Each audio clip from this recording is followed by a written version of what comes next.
بسم اللہ الرحمن الرحیم۔ السلام علیکم ناظرین، راسکو نیوز سے میں ہوں آپ کا ہوسٹ احسن چیمہ۔ ناظرین، گوجرانوالہ جم خانہ میں منعقد ہونے والا نیشنل رینکنگ بیڈمنٹن ٹورنامنٹ اختتام پذیر ہو گیا۔ بیڈمنٹن کے دلچسپ اور شاندار مقابلے 5 دن جاری رہے، جس میں ملک بھر سے تقریباً 200 سے زائد کھلاڑیوں نے حصہ لیا۔ فائنلز کے موقع پر کمشنر نوید حیدر شیرازی اور ڈپٹی کمشنر فیاض احمد موہل مہمان خصوصی تھے، جنہوں نے فاتح کھلاڑیوں میں انعامات تقسیم کیے اور انہیں مبارکباد بھی پیش کی۔ انہوں نے کہا کہ نیشنل رینکنگ بیڈمنٹن ٹورنامنٹ کا گوجرانوالہ جم خانہ میں انعقاد ایک یادگار موقع ہے۔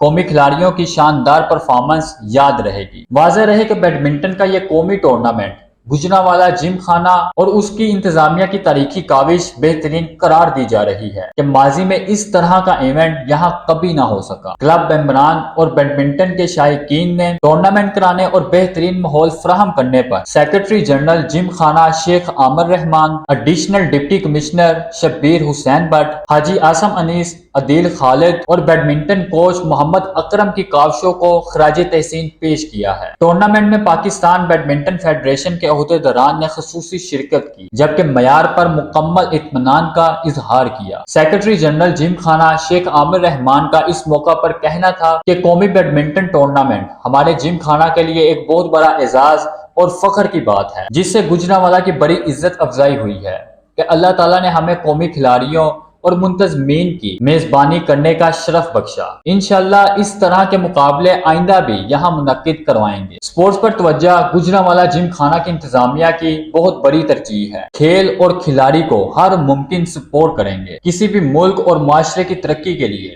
کھیلوں کا معیار بلند ہونا چاہیے۔ شیخ عامر رحمان نے بتایا کہ گوجرانوالہ جم خانہ نے گزشتہ ماہ نیشنل چیس چیمپئن شپ کی میزبانی بھی کی تھی۔ اس کھیل میں بھی تمام قومی کھلاڑی شریک ہوئے تھے۔ اسی غرض سے جم خانہ کی زیر انتظام سپورٹس ارینا بھی تعمیر کے آخری مراحل میں ہے، جس کے بعد نوجوانوں کو کرکٹ پریکٹس کے لیے بھی اعلیٰ معیار کا پلیٹ فارم ملے گا اور چھپا ہوا ٹیلنٹ ابھر کر سامنے آئے گا۔ علاوہ ازیں گوجرانوالہ جم خانہ میں دیگر پروجیکٹس بھی تیزی سے تکمیل کی جانب گامزن ہیں۔